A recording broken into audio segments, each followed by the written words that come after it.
आप ही की तरह के एक क्रिएटर हैं जो गाड़ियां और पैसे दिखा के आए हैं, बिलाल मार साहब। जी जी। देखिए मारे साहब, मेरा ख्याल है कि लोगों ने उनको पसंद किया मारे साहब को। नहीं, आपको भी लोगों ने पसंद जी किया जी। है, हमने ये नहीं कहा कि आपको बिल्कुल। पसंद नहीं किया। Style style of of. Entry. जी जी।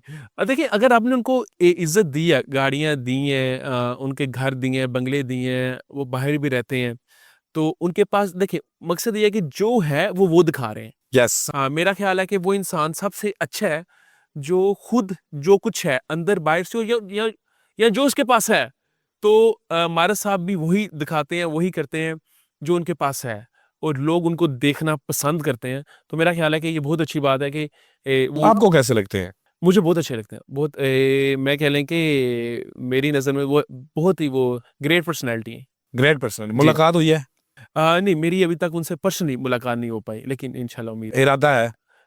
मेरी बल्कि नहीं पर्सनली मुलाकात नहीं हुई, लेकिन उम्मीद है कि आने वाले टाइम में हो जाएगी। हो जाएगी।